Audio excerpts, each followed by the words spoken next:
Good morning बेटे, कैसे हैं? पिछले लेक्चर में अपन ने, अगर आपको याद हो तो, पूरा जो स्ट्रक्चर्स एलिमेंट्री कैनाल में इंक्लूड होता है वो सारा अपन ने कंप्लीट कर लिया था। आज से अपना जो टारगेट था that is physiology of digestion. आज से अपन फिजियोलॉजी ऑफ डाइजेशन को देखने वाले हैं। तो फिजियोलॉजी ऑफ डाइजेशन को अगर देखते हैं तो जनरली जो क्वेश्चन बनते हैं नीट के अंदर स्पेशली, वो फिजियोलॉजी ऑफ डाइजेशन पे क्वेश्चन बनता ही बनता है। और फिजियोलॉजी ऑफ डाइजेशन आप बहुत जनरल भी है और कहीं पर बहुत सारी चीजें हैं जिनको हमको याद भी करना है। तो जैसे अगर पहला क्वेश्चन आता है कि फिजियोलॉजी ऑफ डाइजेशन की अगर अपन बात करते हैं तो डाइजेशन जो ह्यूमन बॉडी के अंदर होता है उसमें कितनी प्रोसेस इन्वॉल्व होती है। तो हमारे अंदर जो डाइजेशन होता है that digestion include mechanical digestion and chemical digestion. हमारे अंदर जो डाइजेशन की प्रोसेस होगी बेटा, जैसे अपन ने लिखा फिजियोलॉजी ऑफ डाइजेशन,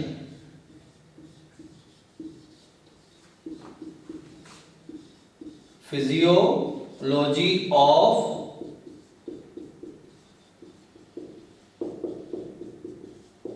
डाइजेशन, है ना। तो फिजियोलॉजी ऑफ डाइजेशन के अंदर अगर हम देखते हैं तो इसमें ये जो प्रोसेस है जिसमें कॉम्प्लेक्स फूड जो है सिंपलर और डिफ्यूजिबल फूड में कन्वर्ट होगा। डाइजेशन की अगर अपन बात करते हैं, जो सबसे पहले डेफिनेशन अपन ने देखा था कि complex food material is converted into simpler and defusal food material.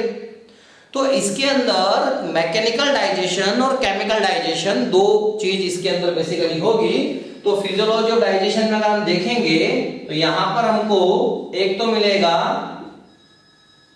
Mechanical digestion और दूसरा होगा केमिकल डाइजेशन। केमिकल डाइजेशन, देखिए मैकेनिकल डाइजेशन की अगर हम बात करते हैं तो मैकेनिकल डाइजेशन माउथ और स्मॉल इंटेस्टाइन में होता है। ठीक है, ये ध्यान रखिएगा। मैकेनिकल डाइजेशन की अगर अपन बात करते हैं बेटे तो मैकेनिकल डाइजेशन जो है वो माउथ के अंदर होगा, दूसरा स्मॉल इंटेस्टाइन के अंदर होगा। स्मॉल इंटेस्टाइन,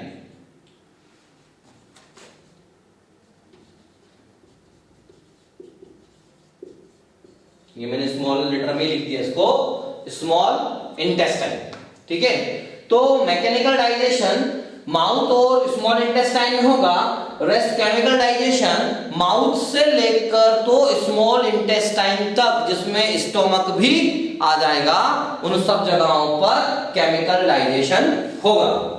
जैसे अगर अपन माउथ में मैकेनिकल डाइजेशन की बात करते हैं तो माउथ के अंदर टंग हुआ, हार्ड पैलेट हुआ, सॉफ्ट पैलेट हुआ, ठीक है, उसके बाद में टीथ हुए, ये सब क्या करेंगे, ये फूड को मेस्टिकेट करेंगे। और फूड के मेस्टिकेशन को बेसिकली अपन क्या बोलेंगे, जो फूड का जो मेस्टिकेशन होगा, ये फूड का जो मेस्टिकेशन होगा बेटा, तो कॉम्प्लेक्स वर्जन जो थोड़ा टूटेगा, लार्ज मॉलिक्यूल सिंपल में टूटेंगे लेकिन डाइजेशन नहीं होगा। तो यहाँ पे केवल क्या है कि बड़े पार्टिकल छोटे पार्टिकल्स के अंदर ब्रेकडाउन होंगे, तो माउथ के अंदर मैकेनिकल डाइजेशन होगा। केमिकल डाइजेशन अगर अपन माउथ के अंदर बात करते हैं या ओरल कैविटी के अंदर या बक्कल कैविटी के अंदर बात करते हैं तो अपने को ये मालूम है कि जैसे अगर अपन ने माउथ वाले पार्ट की बात की, ये माउथ वाले पार्ट की बात की, तो माउथ के अंदर केमिकल डाइजेशन में जो मेन सब्सटेंस इसमें यूज होगा बेसिकली वो होगा सलाइवा। माउथ वाले पार्ट में क्या होगा, सलाइवा होगा, क्योंकि हमारे माउथ के अंदर जो सलाइवरी ग्लैंड्स हैं, उन सलाइवरी ग्लैंड्स का जो सिक्रीशन है, उसी सिक्रीशन को अपन क्या बोलते हैं, सलाइवा। और वो जो सलाइवा है, उस सलाइवा के अंदर 98 से 99.5% तक तो वाटर होता है। ठीक है, 0.5% के अंदर ऑर्गेनिक, इनऑर्गेनिक, सॉल्ट, इलेक्ट्रोलाइट्स, ये सब उसके अंदर प्रेजेंट होते हैं। तो जैसे अगर अपन माउथ के अंदर बात करते हैं तो जो टुकड़ा या जो निवाला या जो पीस आप तोड़कर माउथ में डालते हो और जब उसके साथ में सलाइवा वगैरह मिक्सअप होता है तब उसको अपन क्या बोलते हैं, बोलस। क्या बोलते हैं, बोलस। तो सलाइवा के अंदर बेसिकली अगर हम देखें तो सलाइवा के अंदर अपने को 99.5% तो क्या मिल जाएगा, वाटर, मैक्सिमम रेंज हो गई। और 0.5% के अंदर इसमें कौन आ गया बेटा, इलेक्ट्रोलाइट्स। ठीक है, इसके अलावा क्या मिलेगा इसमें, म्यूसिन दैट इज म्यूकस, ठीक है। इसके अलावा क्या मिलेगा, लाइसोजाइम, इसके अलावा क्या मिलेगा, थायोसाइनेट,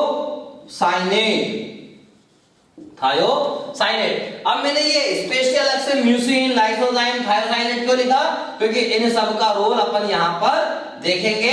इसके अलावा अपन यहां पे रोल देखेंगे किसका बेटे, टाइलिन का। किसका रोल देखेंगे, टाइलिन का।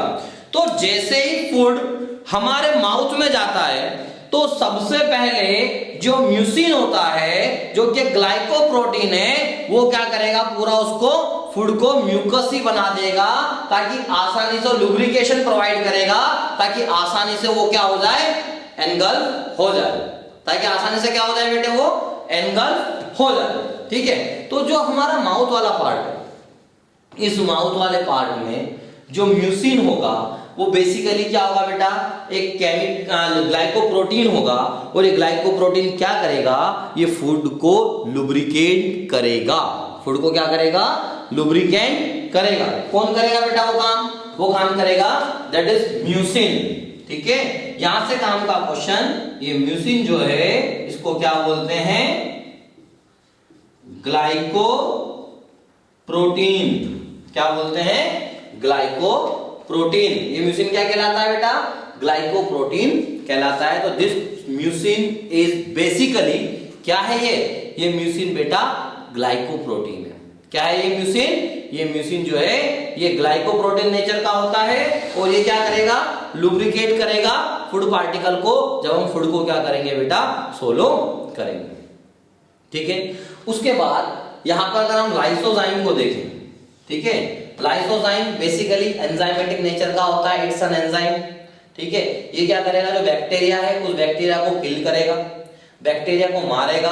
तो हमारे फूड के अंदर जितने भी हार्मफुल बैक्टीरिया अगर जा रहे हैं, तो ये हार्मफुल बैक्टीरिया क्या हो जाएंगे, मैक्सिमम किल हो जाएंगे। इसीलिए आपने देखा होगा कि कभी आप पानी टिक्की के ठेले के पास खड़े हैं, तो ठेला वाला बहुत हाइजीन मेंटेन करता है बेचारा, ठीक है। उसकी जो प्लेट होती है वो ऐसी बाल्टी में से निकल कर आती है जिसमें आरओ का पानी होता है, और हर बाल्टी जो नीट एंड क्लीन साफ होती है।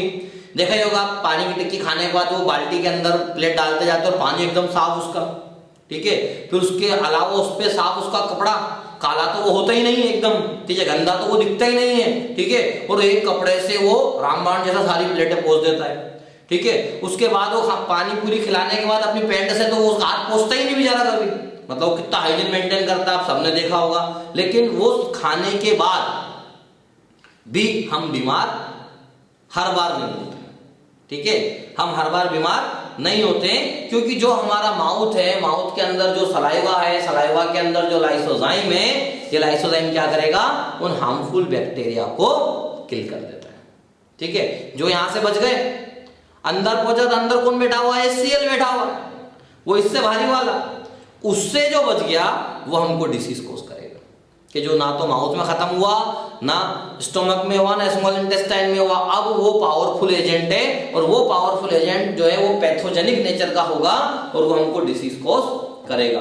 क्योंकि जरूरी थोड़ी डिसीज का बैक्टीरियल हो, बहुत सारे टाइप के बैक्टीरियल हो सकता है, वायरल हो सकता है, प्रोटोजोन हो सकता है, ठीक है, अलग अलग टाइप की डिसीज हो सकती है। तो जो हमारा माउथ है, माउथ के अंदर जो सलाइवा है, सलाइवा के अंदर जो लाइसोजाइम है, तो ये जो लाइसोजाइम है, ये लाइसोजाइम क्या करेगा, एंटी बैक्टीरियल एक्टिविटी या बैक्टीरिया को किल करने का काम करेगा, और डाइजेशन को फैसिलिटेट करेगा। थायोसाइनेट जो है इसका फंक्शन भी सेम है। थायोसाइनेट भी जो है ये क्या करता है, हार्मफुल बैक्टीरिया को किल करता है।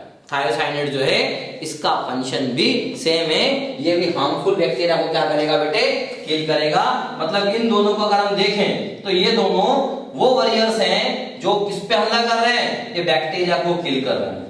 किसको किल कर रहे हैं, बैक्टीरिया को, और वो भी कौन से वाले, हार्मफुल बैक्टीरिया, ठीक है। ये लाइसोजाइम और thiocyanate they kills the harmful bacteria, और ये कहां पे करेंगे, माउथ के अंदर करेंगे, और माउथ में कौन होगा बेटा, सलाइवा, ठीक है।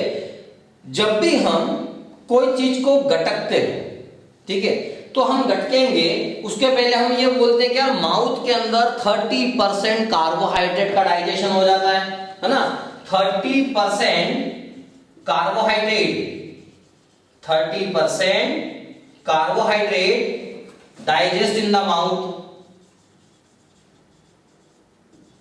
अब देखो, अगर मैंने कच्चे चावल ले लिए, अब चावल के अंदर क्या है? स्टार्च। स्टार्च क्या है? It's a polysaccharides, basically carbohydrate है। मैंने स्टार्च चावल या कच्चे और मुंह में डाल लिए और मैं चबाने लग गया, तो क्या वो डाइजेस्ट होगा? नहीं होगा।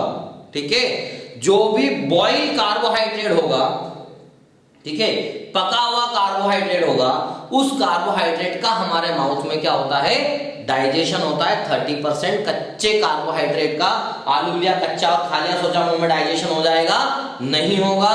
बॉइल कार्बोहाइड्रेट जो अपन लेंगे, उस बॉइल कार्बोहाइड्रेट का ही हमारे माउथ के अंदर क्या होगा? डाइजेशन होगा। तो ये जो टाइलिन है, ये टाइलिन जो है वो कार्बोहाइड्रेट को डाइजेस्ट करेगा। जैसे रैबिट है, रैबिट के माउथ के अंदर जनरली डाइजेशन नहीं होगा कार्बोहाइड्रेट का। क्यों नहीं होगा? क्योंकि वो बेसिकली सेल्यूलोज को डाइजेस्ट करने वाला एंजाइम उसके अंदर है।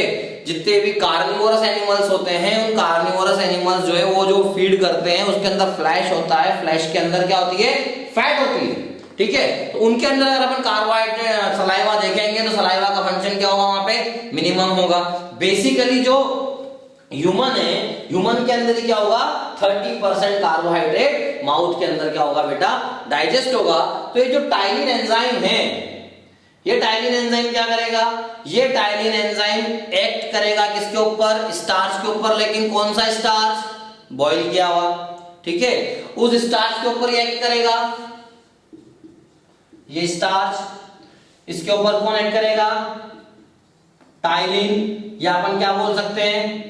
अमाइलेज। कौन सा? Salivary amylase enzyme.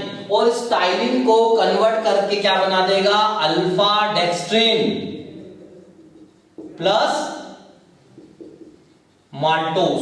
Alpha dextrin plus maltose. तो ये वाली जो इक्वेशन है, ये इक्वेशन बेसिकली हमारे माउथ के अंदर परफॉर्म होगी, जहां पे स्टार्च जो है वो टाइलिन की प्रेजेंस में अल्फा डेक्स्ट्रिन और माल्टोस में क्या हो जाएगा बेटा?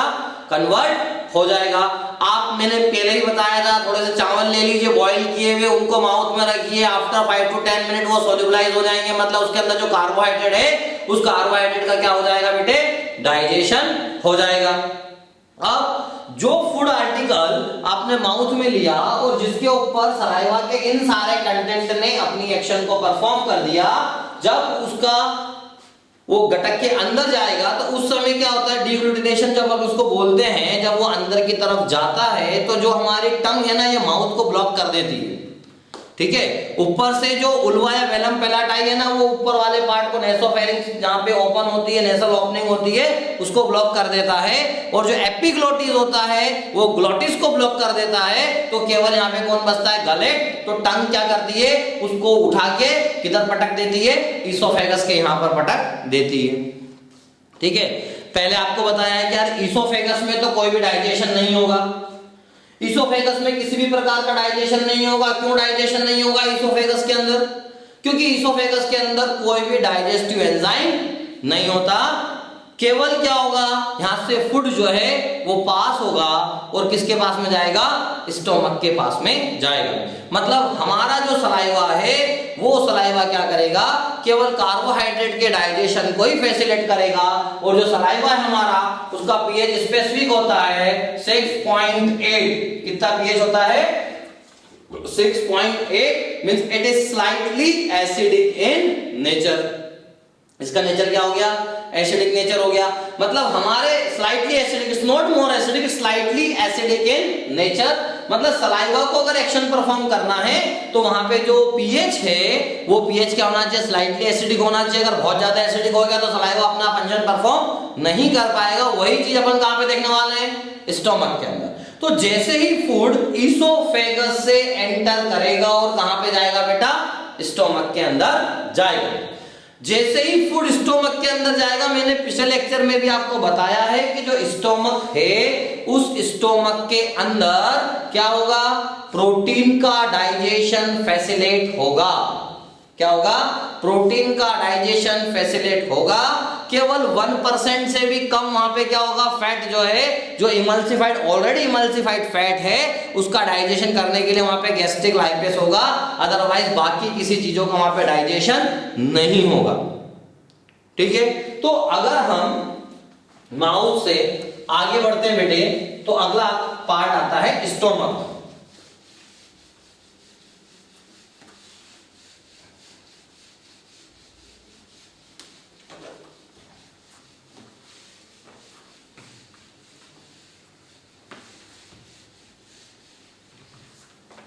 देखिए माउथ से आगे बढ़े अपन, क्या मिला? स्टोमक। ठीक है, स्टोमक के अंदर जो मेन चीज है वो है बेटा यहां पे गैस्ट्रिक ग्लैंड्स। मेन क्या है यहां पे? Gastric gland. ये जो गैस्ट्रिक ग्लैंड है ये क्या सीक्रेट करता है? Gastric juice. क्या सीक्रेट करता है? Gastric juice. तो ये जो गैस्ट्रिक जूस है इसका पीएच कितना होता है? 1 to 1.5 इसका पीएच होता है। It means it is highly acidic. It is highly acidic in nature. ठीक है, ये हाईली एसिडिक हो गया। अब ये जो गैस्ट्रिक जूस है, इस गैस्ट्रिक जूस के अंदर जो मेन चीज है बेटा वो क्या है? HCl, that is hydrochloric acid. Hydrochloric acid. ठीक है, तो हमारे स्टोमक में अगर हम पर डे देखें तो पर डे 1 to 1.5 के आसपास या रिक्वायरमेंट के हिसाब से जब हम फूड को इंटेक कर रहे हैं उतना क्या निकलता है? गैस्ट्रिक जूस निकलता है। इस गैस्ट्रिक जूस के अंदर 98 से लेकर 99.5% वाटर मिलता है। 99.5% तक इसके अंदर क्या मिलेगा बेटा? वाटर मिलेगा। HCl 0.02 से लेकर 0.03% HCl होगा और pH 1.1 या 1.5 से लेकर 2 तक होगा। इसकी रेंज आप 2 तक भी बना सकते हैं अगर डाइल्यूटेड वर्जन थोड़ा मिला। ठीक है, HCl कितना होगा इसके अंदर? 0.2 से लेकर 0.3% होगा। वाटर की अगर अपन बात करते हैं बेटा इसके अंदर तो 98 से लेकर 99.5, एग्जैक्ट आंसर 99.5। ठीक है, बट कई बार ऑप्शन में 99.5 या 99 नहीं होता है तो फिर वहां पे अपन कितना ऑप्शन टिक करेंगे? 98, बट एग्जैक्ट आंसर कितना है? 99.5। कुछ बुक के अंदर इसको 98 भी दिया हुआ है। ठीक है, तो जो गैस्ट्रिक जूस है, इस गैस्ट्रिक जूस के अंदर क्या मिलेगा अपने को? HCl कितना होगा? 0.2 से लेकर 0.3%। इसके अंदर पानी कितना होगा बेटा? 98 से लेकर 99.5% क्या होगा इसके अंदर? पानी होगा। रेस्ट इसके अंदर क्या क्या मिल सकता है? तो रेस्ट इसके अंदर बेटा अपने को म्यूकस मिल सकता है जो गॉबलेट सेल सीक्रेट करेगी। गैस्ट्रिक एंजाइम मिल सकते हैं। ठीक है, तो इसके अलावा अपने को इसमें क्या मिलेगा? इसमें अपने को म्यूकस मिलेगा। आप याद करो स्टोमक में मैंने बताया था कि स्टोमक के अंदर जो गैस्ट्रिक ग्लैंड होता है उस गैस्ट्रिक ग्लैंड के अंदर गॉबलेट सेल होती है। वो गॉबलेट सेल क्या सीक्रेट करेगी? म्यूकस। तो म्यूकस सीक्रेटिंग सेल कौन सी हो गई? Goblet cell.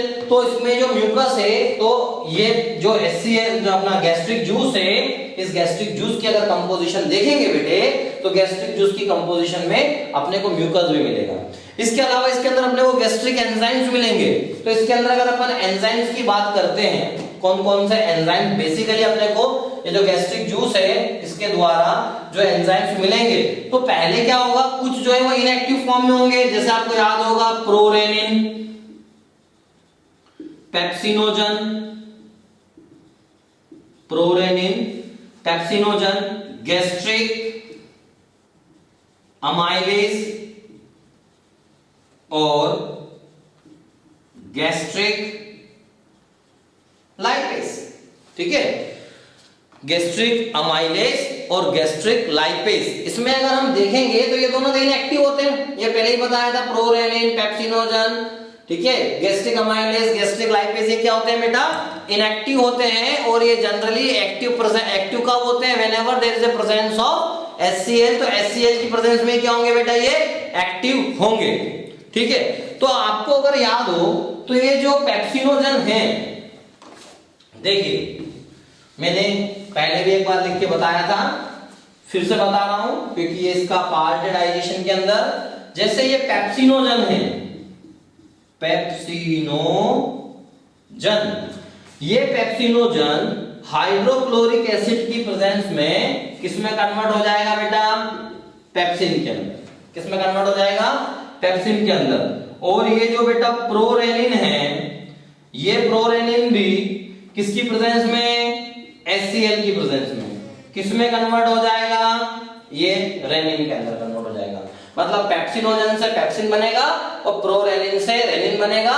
मतलब ये जो है पेप्सिन और रेनिन ये एक्टिव फॉर्म है, ये एक्टिव फॉर्म है। और यहां पर ये दोनों बेटा किस फॉर्म में है? इनएक्टिव फॉर्म में। मतलब इन दोनों इनएक्टिव को एक्टिव करने के लिए अपने को क्या चाहिए? HCl, that is hydrochloric acid. किसको एक्टिव करने के लिए? पेप्सिनोजन को और प्रोरेनिन को। तो ये जो पेप्सिनोजन है ये क्या करेगा? ये पेप्सिनोजन से पेप्सिन बन गया, प्रोरेनिन से रेनिन बन गया। तो ये एक तो डाइजेशन को भी फैसिलिटेट करेंगे, दूसरा जो हार्मफुल बैक्टीरिया है उन हार्मफुल बैक्टीरिया को भी क्या कर देंगे? ये मारने का काम करेंगे। हार्मफुल बैक्टीरिया को क्या कर देंगे? किल कर देंगे। और अगर क्वेश्चन ही आता है कि HCl का फंक्शन क्या है, तो HCl इन दोनों को एक्टिव भी कर रहा है, HCl बैक्टीरिया को भी मार रहा है, और HCl कॉम्प्लेक्स वर्जन को सिंपलर वर्जन में भी क्या कर रहा है? कन्वर्ट कर रहा है। ये HCl का फंक्शन है। अगर बाय चांस क्वेश्चन आता है कि यार HCl का फंक्शन बताओ, तो HCl क्या कर रहा है? ये दोनों इनएक्टिव है, इन दोनों को एक्टिव कर रहा है, साथ में बैक्टीरिया को भी मार रहा है, और कॉम्प्लेक्स फूड को सिंपलर फूड के अंदर क्या कर रहा है? कन्वर्ट करने का काम कौन कर रहा है बेटा? HCl। कौन कर रहा है? HCl।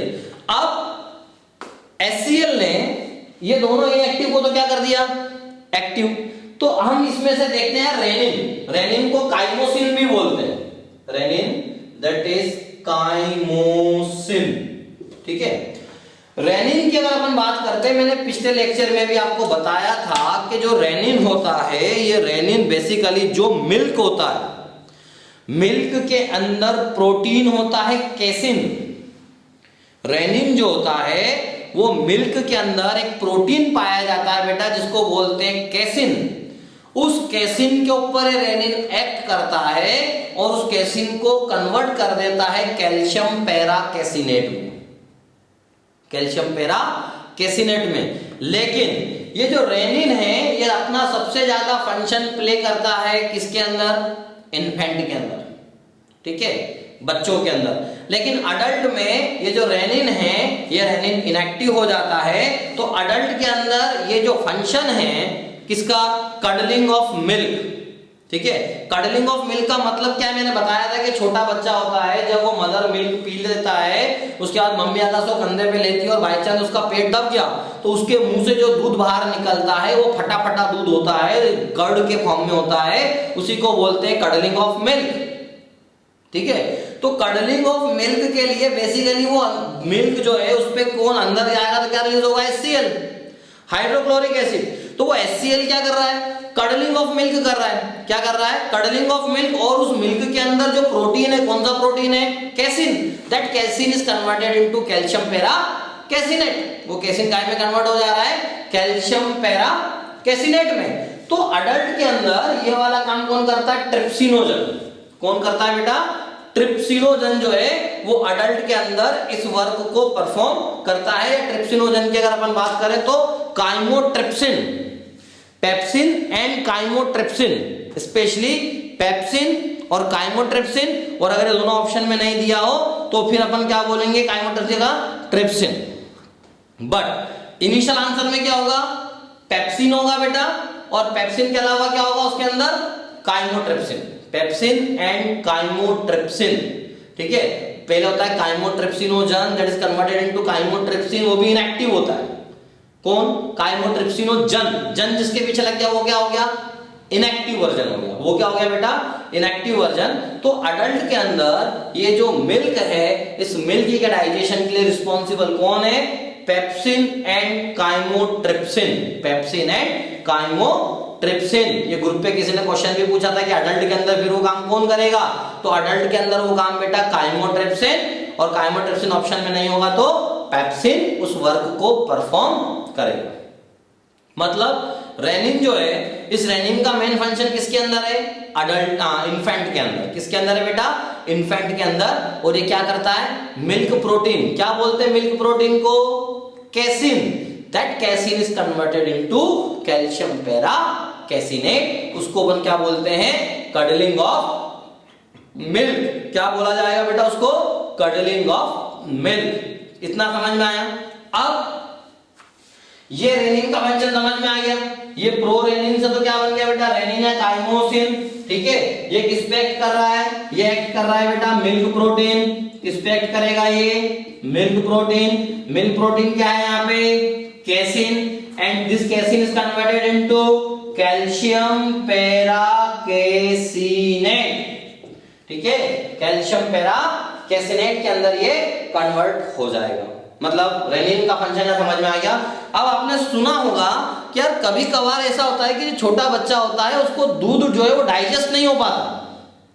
ठीक है, तो जाइमेक्स करके ड्रॉप आता है, वो ड्रॉप उसको बेसिकली दिया जाता है। तो हम अगर आर्टिफिशियल रूप से कहीं से रेनिन की व्यवस्था करते हैं तो काफ जो होता है उस काफ से रेनिन निकाला जाता है और उस रेनिन की टैबलेट्स और ड्रॉप बनाई जाती है, जो क्या करती है? इस मिल्क प्रोटीन को डाइजेस्ट करती है। मतलब आर्टिफिशियल रूप से अगर अपने को बनाना है, सोर्स तो नेचुरल ही होगा। ठीक है, काफ, तो हम काफ से क्या करते हैं? रेनिन को इनटेक करते हैं। इतना समझ में आया? तो ये फंक्शन हुआ किसका बेटा? रेनिन का। रेनिन के अलावा फिर क्या बनाया अपन ने यहाँ पे? पेप्सिन। क्या बनाया? पेप्सिन। पेप्सिन बेसिकली क्या करेगा? प्रोटीन के डाइजेशन को फैसिलिटेट करेगा। भाई इसने रेनिन ने मिल्क प्रोटीन के डाइजेशन को फैसिलिटेट किया। रेनिन ने किसको किया? मिल्क प्रोटीन के डाइजेशन को क्या किया? फैसिलिटेट किया। अब लेकिन जो बचा हुआ पेप्सिन है, जो पेप्सिनोजन था, उस पेप्सिनोजन से क्या बना? पेप्सिन। ये पेप्सिन क्या करेगा? प्रोटीन के ऊपर एक्ट करेगा। प्रोटीन के अंदर जो पेप्टाइड्स की बॉन्ड है, उन पेप्टाइड्स की बॉन्ड को तोड़ेगा। देखो क्या होगा? जैसे बेटा ये प्रोटीन है ना? प्रोटीन बना कैसे? ए long chain of amino acid. A long chain of amino acid. मतलब प्रोटीन को अगर हम देखते हैं तो अमाइनो एसिड की long chain, amino acid, amino acid, amino acid, amino acid, amino acid, amino acid. इस अमाइनो एसिड की एक लॉन्ग चेन जब बनेगी तो उसको अपन क्या बोलते हैं? Long chain, that is protein, है ना? तो जब भी अगर अपन प्रोटीन को तोड़ेंगे तो अपने को टुकड़ों के फॉर्म में क्या मिलेगा? Segment of amino acid. उनको और तोड़ेंगे तो फाइनली क्या मिलने वाला है अपने को? Amino acid. यही टूटेगा।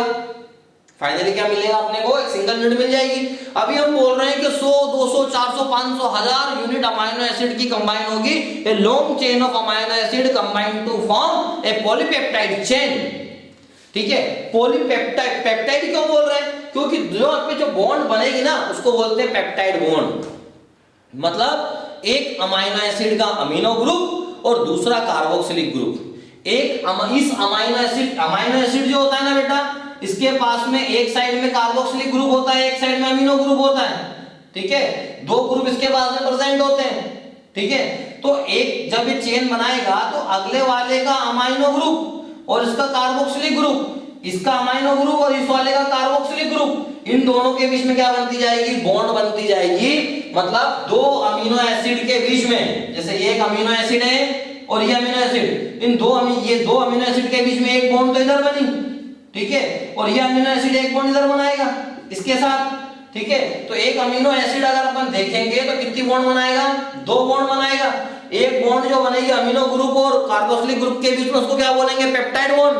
तो 2 बॉन्ड बनेगी तो क्या बोलेंगे इसको बेटा? Dipeptide bond. तो long chain of amino acid के अंदर अगर हम देखेंगे तो अपने को डाइपेप्टाइड मिलेगा। क्या मिलेगा? डाइपेप्टाइड। या सिंपल लैंग्वेज में बोले तो अपने को पेप्टाइड बॉन्ड देखने को मिलेगी, वहां पे पेप्टाइड बॉन्ड होगी। तो अगर मुझे तोड़ना है इसको तो मुझे क्या तोड़ना पड़ेगा? उस पेप्टाइड बॉन्ड को तोड़ना पड़ेगा। अगर पेप्टाइड बॉन्ड टूट गई तो ये अलग हो जाएगा, ये अलग हो जाएगा, ये फ्री हो जाएंगे। ये क्या हो जाएंगे? फ्री हो जाएंगे। तो मुझे यहाँ पे किसको तोड़ना पड़ेगा? पेप्टाइड बॉन्ड को क्या करना पड़ेगा? ब्रेक करना पड़ेगा। उस पेप्टाइड बॉन्ड को ब्रेक करने वाला एंजाइम कौन है? पेप्सिन। कौन है? पेप्सिन। पेप्सिन जो है वो प्रोटीन को किसमें तोड़ेगा? प्रोपेप्टोन प्लस पेप्टाइड प्लस प्रोटियोज। देखिए ये प्रोटीन है, ये काय में टूटेगा? पेप्टोन प्लस पेप्टाइड प्लस प्रोटियोज, इसके अंदर ब्रेक होगा। कौन? प्रोटीन। कौन तोड़ेगा बेटा इसको? पेप्सिन। कौन तोड़ेगा? पेप्सिन तोड़ेगा।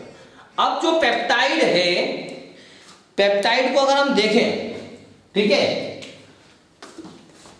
जैसे प्रोटीन को अगर हम एक बार और देखते हैं, अब जो ये प्रोटीन की एक लॉन्ग चेन, अब जो पेप्टाइड होगा, ठीक है, वो पेप्टाइड अपने को दो टाइप के मिलेंगे बेटा, एक्सोपेप्टाइड और एंडोपेप्टाइड। कितने टाइप के पेप्टाइड मिलते हैं? दो टाइप के, एक्सोपेप्टाइड, एक्सोपेप्टाइड और एंडोपेप्टाइड। एक्सोपेप्टाइड का मतलब क्या होगा? जो कॉर्नर कॉर्नर से कट करेगा, पूरी चेन है, इधर कॉर्नर से कट किया, इधर कॉर्नर से कट किया, that is known as exopeptide. Corner corner से कट करने वाले को क्या बोलेंगे? एक्सो। और अगर बीच बीच में से कट मार रहा है, that is known as endopeptide. तो pepsin is a type of strong endopeptide. Underline कर लें, पेप्सिन क्या है? स्ट्रॉन्गेस्ट एंडोपेप्टाइड। पेप्सिन, ये जो पेप्सिनोजन से पेप्सिन बना ना, that pepsin is the strongest endopeptide. Endo मतलब बीच में से कट करने वाला, एक्सो मतलब कॉर्नर पे से कट करने वाला। एक्सो मतलब कॉर्नर पे से कट करने वाला, एंडो मतलब बीच में से कट करने वाला।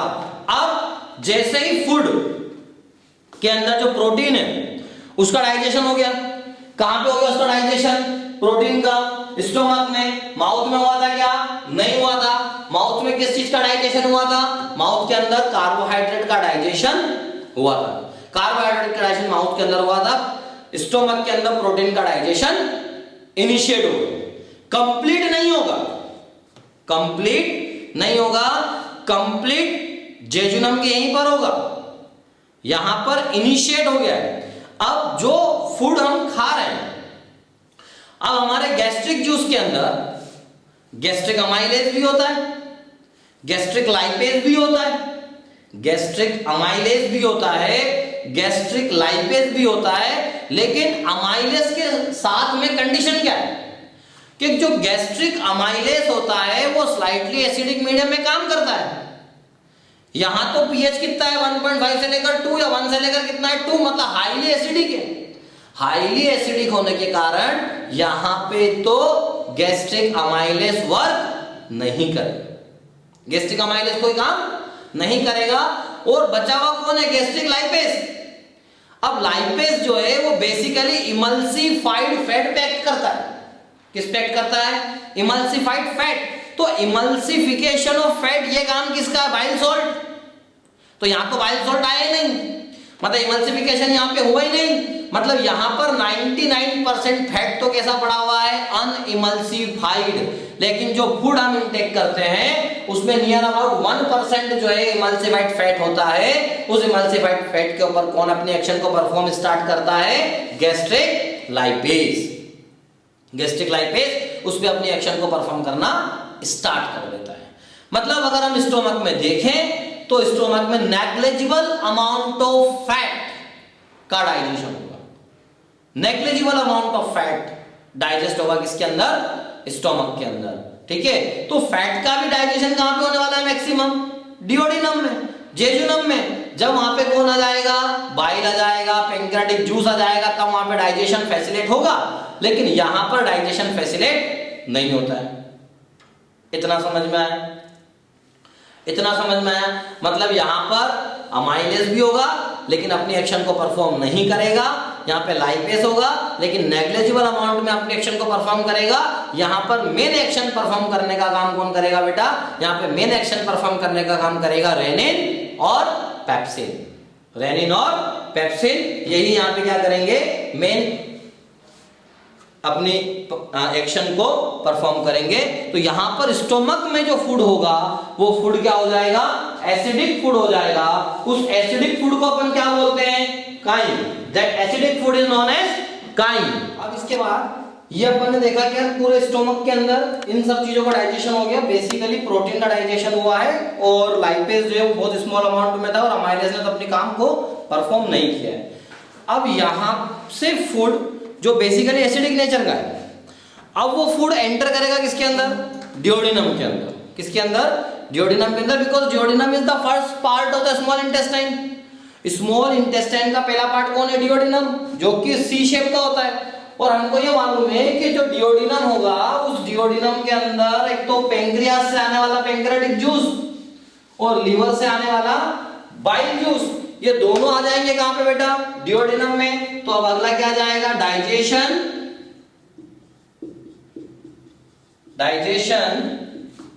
इन डियोडिनम। ठीक है, तो अपन ने शुरुआत में ये बोला था कि यार जो मैकेनिकल डाइजेशन होता है वो मैकेनिकल डाइजेशन दो जगहों पर होता है, एक होता है माउथ और दूसरा होता है स्मॉल इंटेस्टाइन। तो स्मॉल इंटेस्टाइन के अंदर जो डाइजेशन होगा ना, ये सेगमेंटेशन वाला होगा मैकेनिकल डाइजेशन। मतलब छोटे छोटे फॉर्म में क्या बनेंगे, ऐसे सेगमेंट बनेंगे, या अपन उसको बोलते हैं इस टाइप से पेरिस्टालसिस मूवमेंट, इस टाइप से सेगमेंट बनते जाएंगे, इस टाइप से सेगमेंटेशन। तो सेगमेंटेशन बनने में जो मेन रोल प्ले करेगा वो होगी सर्कुलर मसल।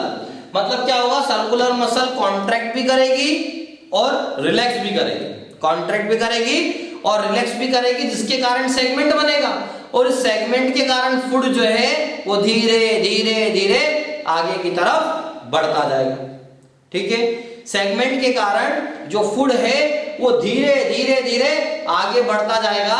अगर आपको याद हो तो अपन ने हिस्टोलॉजी देखा था, उस हिस्टोलॉजी के अंदर अपन ने डियोडिनम देखा था। डियोडिनम के अंदर जो सब म्यूकोजा था वहां पे अपन ने ग्लैंड्स देखा था, आपको याद होगा। या बेटा जहां पे अपन ने विलाई बनाई थी, तो विलाई के अंदर आपको ध्यान होगा अपन ने वहां पे ग्लैंड बनाया था, कौन सा, क्रिप्ट ऑफ लाइबरखून, और सब म्यूकोजा के अंदर ब्रूनर ग्लैंड।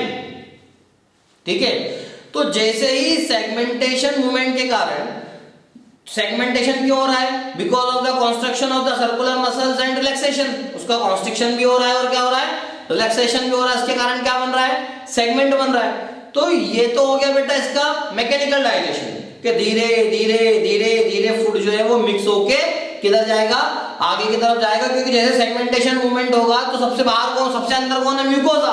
वो फूड किसके कांटेक्ट में आएगा, म्यूकोजा लेयर के कांटेक्ट में आएगा। किसके कांटेक्ट में आएगा, म्यूकोजा लेयर के कांटेक्ट में आएगा।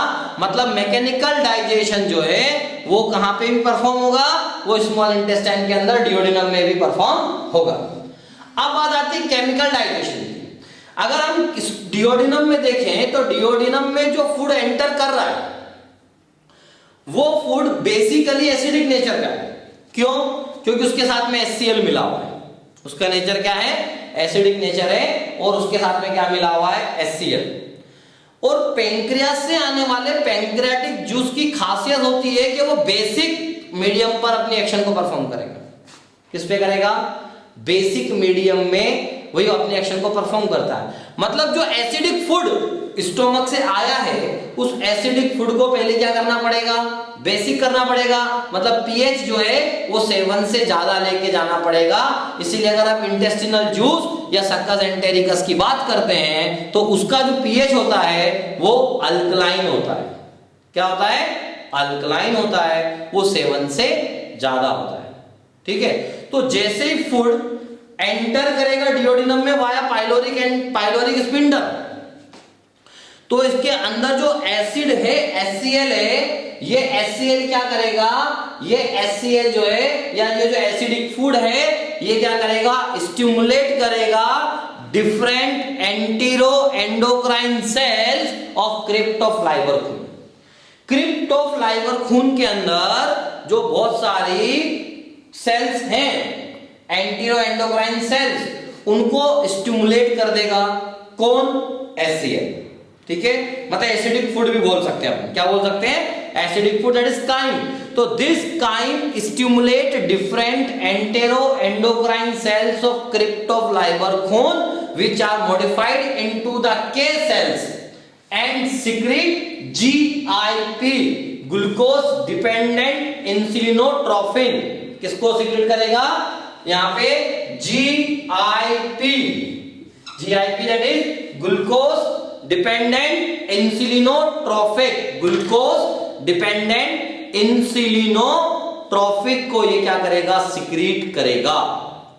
ग्लूकोज डिपेंडेंट इंसुलिनोट्रॉफिक को क्या करेगा, ये बेटा रिलीज कराएगा। कहां से, मॉडिफाइड के सेल्स। मॉडिफाइड के सेल्स क्या है, एंटीरो एंडोक्राइन सेल्स। किसने स्टिमुलेट किया, HCl ने, किसके, एसिडिक फूड के, और उसको अपन क्या बोलते हैं, एसिडिक फूड को काइम, क्या बोलते हैं, काइम। मतलब क्या होगा बेटे, काइम जैसे ही डिओडिनम में एंटर करेगा तो वो स्टिमुलेट करेगा एंटीरो एंडोक्राइन सेल्स, किसकी entero endocrine cells, crypt of Lieberkühn की। वो क्या होगा, जो कि मॉडिफाइड के सेल से क्या रिलीज कराएगा, ग्लूकोज डिपेंडेंट इंसुलिनोट्रॉफिक को रिलीज कराएगा। समझ में आया, इतना समझ में आया। तो GIP के अलावा भी डिओडिनम में और बहुत सारे एंजाइम रिलीज होते हैं, बहुत सारे सिक्रीशंस जो हैं वो रिलीज होते हैं, जैसे secretin. Secretin basically it's a hormone. Secretin क्या है, हार्मोन है। तो यहाँ पे सिक्रिटिन भी रिलीज होता है। Secretin was the first discovered hormone, underline कर लेना। सबसे पहला जो डिस्कवर्ड हार्मोन है वो क्या है बेटा, secretin. Secretin was the first discovered hormone. सबसे पहला डिस्कवर्ड हार्मोन क्या था, secretin. And this secretin is the most important hormone of digestive tract. Digestive tract का जो सबसे इंपॉर्टेंट हार्मोन है वो क्या है बेटे, सिक्रिटिन। और सबसे फर्स्ट डिस्कवर्ड सिक्रिटिन। और ये क्या करता है, ये non enzymatic part of the pancreatic juice को रिलीज करवाता है। दिस सिक्रिटिन, ये सिक्रिटिन क्या करेगा, non enzymatic part, pancreas mixed gland है, उसके पास से एंजाइमेटिक पार्ट भी निकलेगा और नॉन एंजाइमेटिक पार्ट भी निकलेगा। तो पैंक्रियाटिक जूस का जो नॉन एंजाइमेटिक पार्ट है उसको रिलीज कराने के लिए किसका रोल होता है, सिक्रिटीन का। किसका रोल होता है बेटे, सिक्रिटीन का। किसका रोल होगा, सिक्रिटीन का। तो सिक्रिटीन क्या करेगा, it stimulate, this hormone stimulate the synthesis of secretion of non enzymatic part. Non enzymatic part को क्या करेगा, ये सिंथेसाइज कराएगा, सिक्रीट कराएगा, किसका, पैंक्रियाटिक जूस का।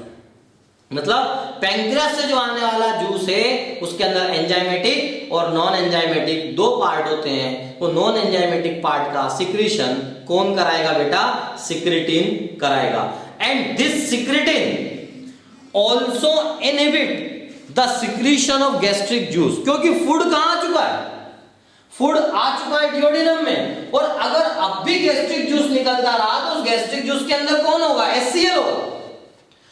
क्या होगा उसके अंदर, HCl। और वो HCl क्या करेगा, फिर वो HCl स्टोमक की वॉल पे एक्ट करेगा, तो उसको निकालने को बंद करना पड़ेगा ना, वहां भी सिग्नल देना पड़ेगा कि भाई फूड जो है वो कहां चला गया, डिओडिनम में चला गया, अब तो गैस्ट्रिक जूस निकालना बंद कर दे। तो गैस्ट्रिक जूस के सिक्रीशन को इनहिबिट कराने वाला भी कौन होगा, सिक्रिटिन। कौन होगा, secretin. This secretin inhibit the secretion of gastric juice. Gastric juice के सिक्रीशन को इनहिबिट कराने वाला भी कौन होगा बेटा, सिक्रिटिन। समझ में आया।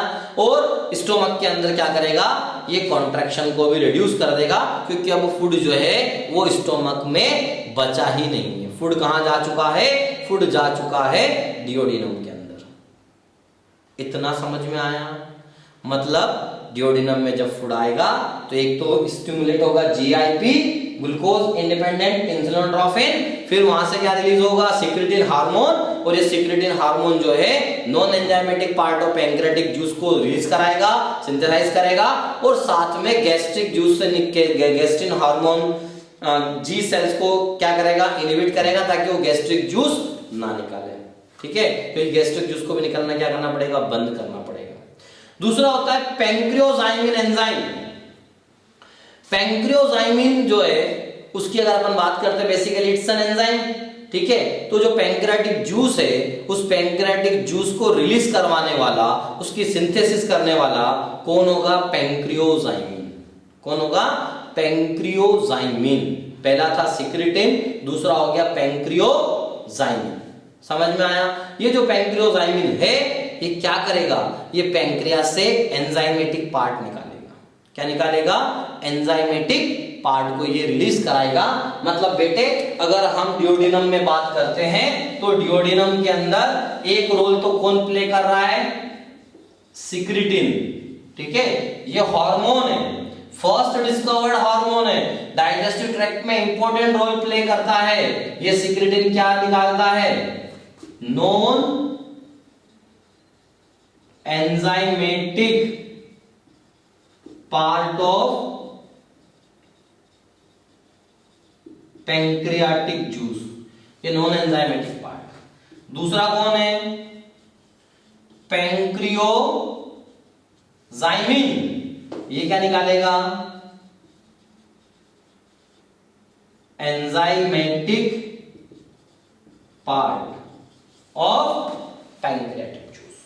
ये पैंक्रियाटिक जूस का एंजाइमेटिक पार्ट रिलीज कराएगा कौन, पैंक्रियोजाइमिन।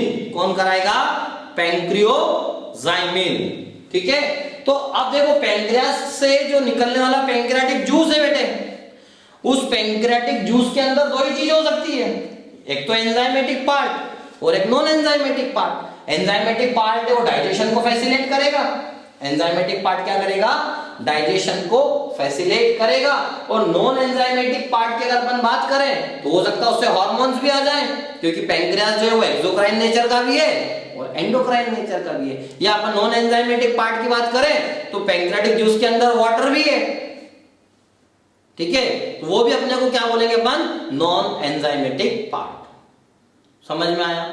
अभी अपन क्या पढ़ रहे हैं, अपन देख रहे हैं डियोडिनम के अंदर कौन कौन पाया जाएगा जो डाइजेशन को फैसिलिटेट करेगा।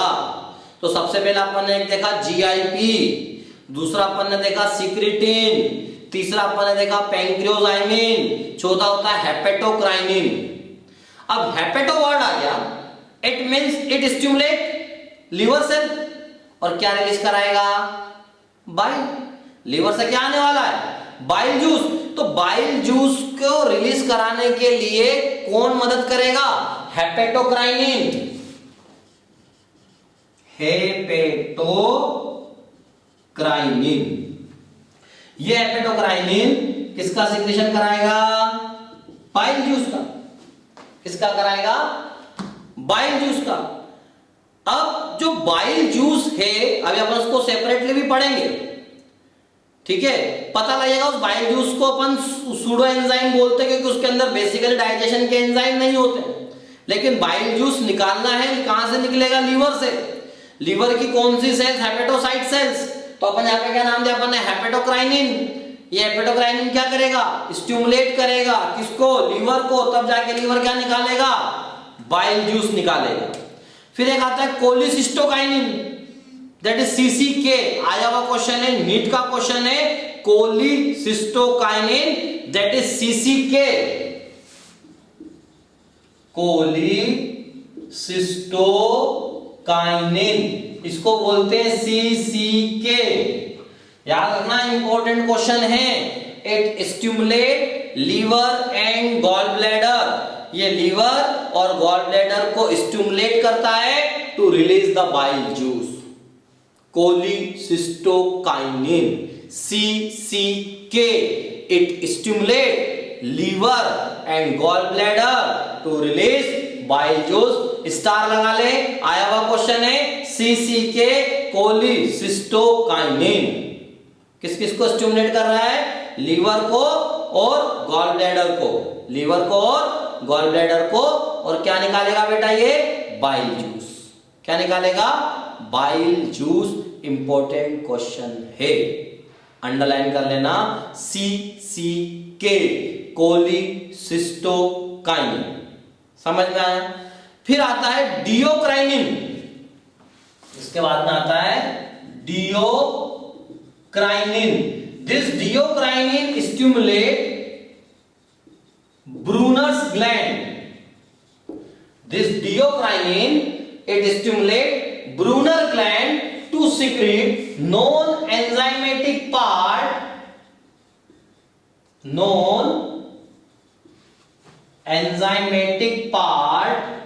of intestinal juice. क्या बोलते हैं इसको? Succus entericus. ठीक है, तो डियोक्राइनिन जो है ये क्या करेगा?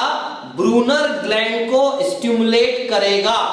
Duocrinin it stimulate Brunner gland to secrete non enzymatic part of intestinal juice. समझ में आया? कौन करेगा? डियोक्राइनिन। डियोक्राइनिन के बाद में आता है एंटेरोक्राइनिन या enterocrinin. Enterocrinin, this enterocrinin stimulate Paneth cell. This enterocrinin it stimulate Paneth cell to secrete enzymatic part of intestinal juice. मतलब इंटेस्टिनल जूस के अंदर दो चीज हो गई, नॉन एंजाइमेटिक पार्ट और एंजाइमेटिक पार्ट। तो एंजाइमेटिक पार्ट कौन सिक्रेट कर रहा है? एंटेरोक्राइनिन। नॉन एंजाइमेटिक पार्ट कौन सिक्रेट कर रहा है? ड्यूरोक्राइनिन। दोनों को मिक्स कर दो तो क्या बन जाएगा? इंटेस्टिनल जूस, जिसको बोलेंगे सक्कस एंटेरिकस। और कोलिसिस्टोकाइनिन क्या करेगा? लीवर और गॉल ब्लैडर, इन दोनों को स्टिमुलेट करेगा। तो लीवर एंड गॉल ब्लैडर को स्टिमुलेट कौन करेगा? तो लीवर और गॉल ब्लैडर को स्टिमुलेट करेगा कोलिसिस्टोकाइनिन। और एंटेरोक्राइनिन और ड्यूरोक्राइनिन क्या करेंगे? ये एंजाइमेटिक और नॉन एंजाइमेटिक पार्ट बनाएंगे। किसके बनाएंगे बेटा? इंटेस्टिनल जूस, जिसको अपन क्या बोलेंगे? Succus entericus. क्या बोलेंगे? Succus entericus. इसके अलावा विल्लीक्राइनिन भी मिलता है। क्या मिलता है? Villikinin stimulate the activity of villi. ठीक है, ये मेन थे। इसके अलावा और भी दिए हुए, बट अपने को उतना काम नहीं है। ये जो मेन थे वो यही थे। डियोडिनम के अंदर अगर हम देखेंगे तो डियोडिनम के अंदर और भी 2-3 नाम दिए हुए हैं, बट जो नाम आपको याद करना है, जिसपे बेसिकली नीट पे क्वेश्चन आते हैं बेटा, वो 3 ये है और 3 ये है। ये आपको याद करना है। ठीक है, secretin, non enzymatic part of pancreatic juice, pancreozymin, enzymatic part of the pancreatic juice, hepatocrinin stimulate the hepatic cells to release bile, enterocrinin stimulate penis cell to release enzymatic part, cholecystokinin stimulate liver and gallbladder of intestine। ठीक है, stimulate करेगा liver and gallbladder को। ठीक है, cholecystokinin it stimulate liver and gallbladder to release bile। Duocrinin Brunner gland जो है इसको stimulate करेगा और नॉन एंजाइमेटिक पार्ट बनाएगा किसका? इंटेस्टिनल जूस या सक्कस एंटेरिकस का। इतना समझ में आया? यहां तक खत्म हो जाते हैं किसके पार्ट रिलीज होने वाले? जो पार्ट रिलीज हो रहे हैं बेटा कहां से? डियोडिनम से।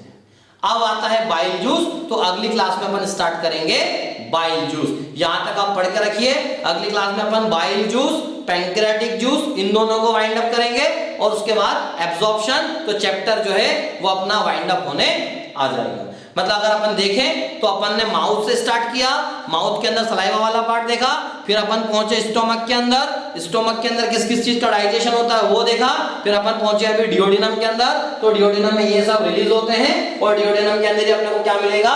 Intestinal juice. उसी को अपन क्या बोलते हैं? Succus entericus. यहां तक बेटा पढ़ के रखिए। अगले लेक्चर में इसके आगे अपन कंटिन्यू करेंगे। Thank you.